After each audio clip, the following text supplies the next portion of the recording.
Today we are talking about kites and trapezoids. So first up, we're looking at kites, and kites are quadrilaterals, meaning they have four sides, and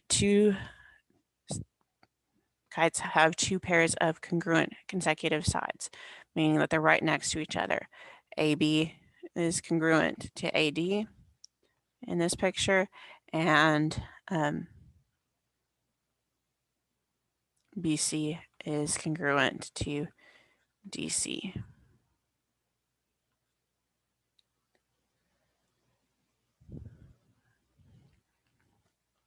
So we know that the diagonals in a kite are perpendicular. So BD is perpendicular to AC, which means anytime you have diagonals in a kite, the first thing you need to do, put your 90 degrees around that center where those diagonals intersect each other. The other thing we know about a kite is that it has one pair of opposite angles that are congruent. Angle B and angle D are congruent. We do know that kites have one line of symmetry.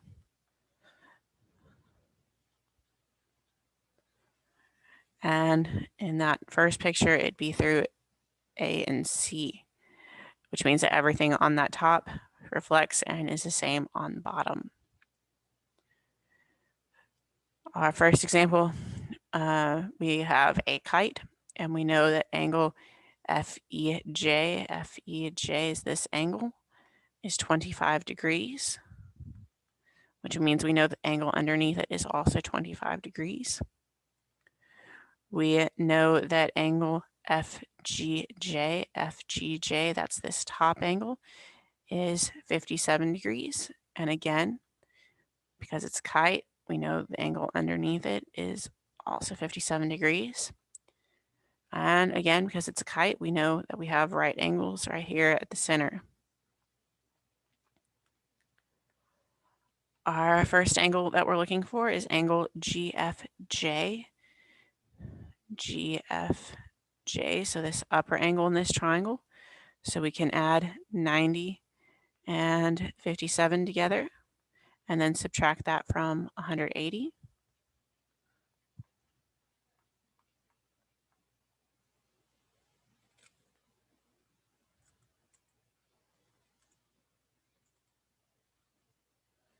And we get 33 degrees.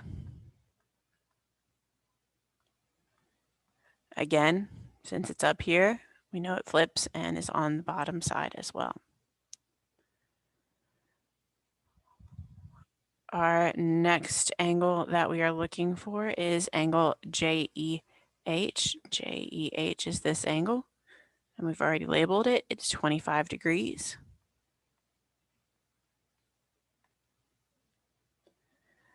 And then we are looking for angle GHE. GHE is this bottom angle. So we need the whole angle, not just a part of it. So I'm not going to worry about that 33. I'm going to take 25 and that 57, add those together, and then subtract that from 180.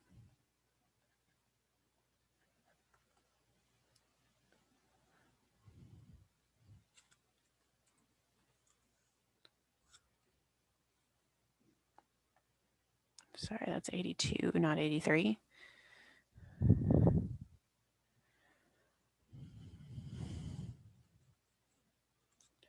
And we get 98 degrees.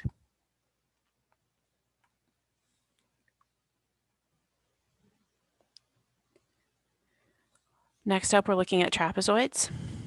So trapezoid, again, is a quadrilateral, and it has one pair of parallel sides. Now, the sides that are parallel to each other are called bases. So that means in our picture here, BC and AD are both bases. Our non-parallel sides are called legs. So in our picture here, BA is a leg and CD is a leg. And then on a base, the two angles that are right next to each other on that base are base angles.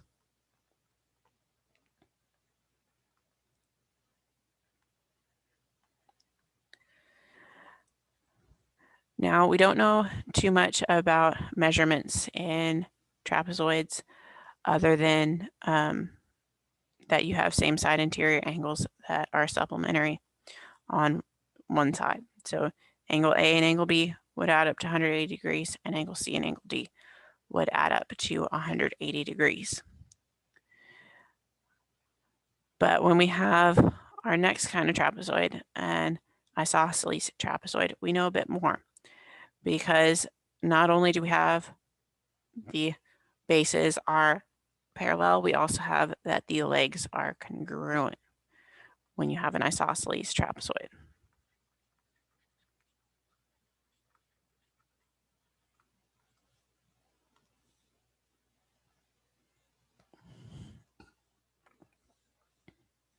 So if you've got an isosceles trapezoid, you know your legs are congruent. So segment AB is congruent to segment CD.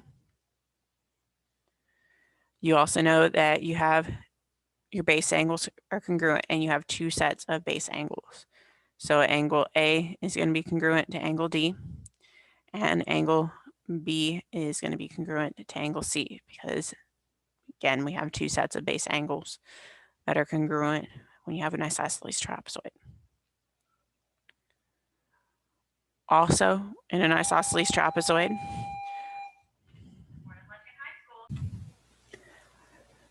your diagonals are congruent. So AC is congruent to BD. Also remember that your same side interior angles are still supplementary,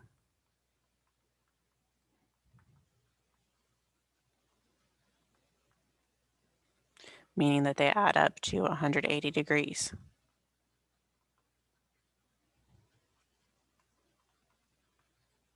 And that is for both regular trapezoids and isosceles trapezoids. On our next example, we want to find angle Y. So we know angle Z is also 117 degrees because our base angles are congruent in isosceles trapezoids. And then we can subtract from 180 degrees and get 63 degrees for angle Y.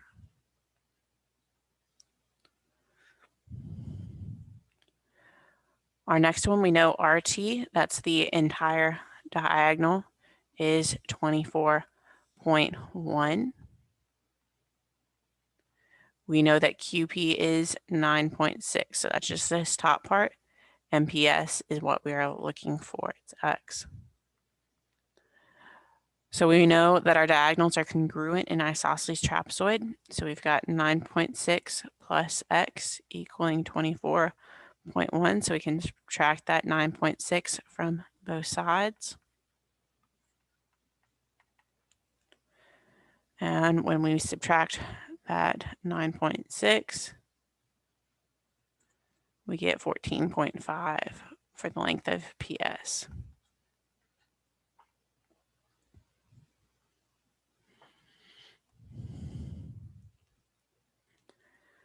Next up, we want to find the value of Y so that we have an isosceles trapezoid. So remember, our base angles are congruent in an isosceles trapezoid, so we can set these equal to each other. So 2y minus 25 equals y plus 24. We're going to subtract y from both sides and add 25 to both sides. And that gives us y equals 49.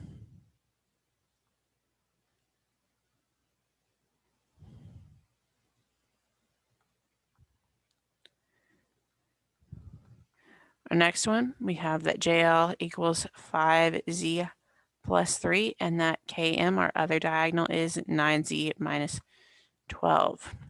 And we again want to make sure that this is an isosceles, which means that these have to be equal to each other. So 5z plus 3 equals 9z minus 12. Subtract 5z from both sides and add 12 to both sides.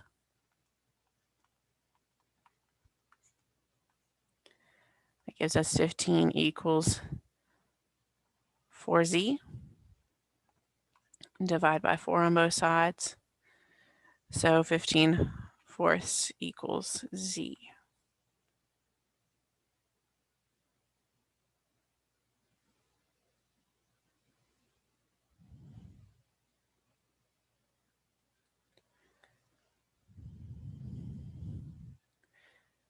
Next up, we're looking at mid-segments of trapezoids.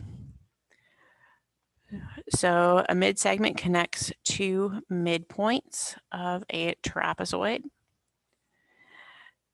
Sometimes it's called a median because it's in the middle. It's taking and splitting this in half. So things we know about our mid-segment. We know that our mid-segment, which is xy, is parallel to both of our bases, to BC and to AD. So they're all three parallel to each other. And we know that 2 times our mid-segment equals our two bases added together.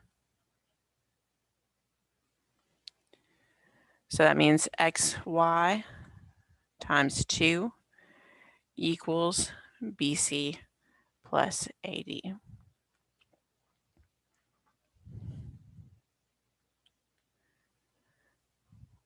Our next example, we want to find ST, so that's x, and we have MN, and that is our mid-segment. So we're going to multiply that by 2, so 2 times our mid-segment, which is 31, equals our two bases added together, x plus 38. So 2 times 31 is 62. And then we're going to subtract that 38 from both sides. And we've got 62 minus 38 equaling 24.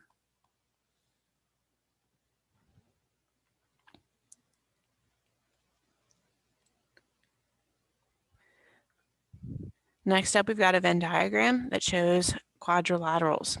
So in this box, we are going to put all of our quadrilaterals that we talked about.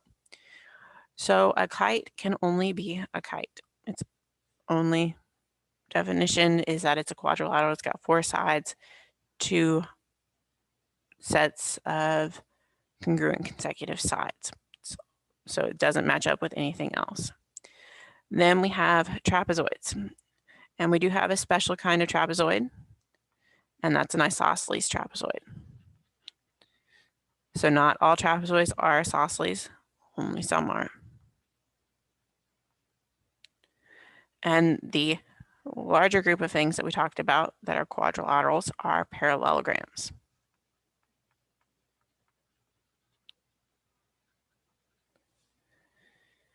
So parallelograms, remember, have 2 sets of opposite sides that are parallel.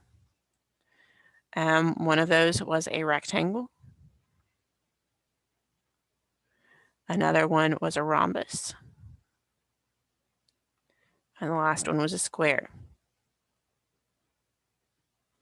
So notice that rectangles can be squares, and squares are always going to be rectangles because squares are inside that rectangle circle. Rhombuses can be squares, but not always. Squares are always rhombuses because squares are always part of the rhombus circle. And the only time a rectangle can be a rhombus is when it is a square.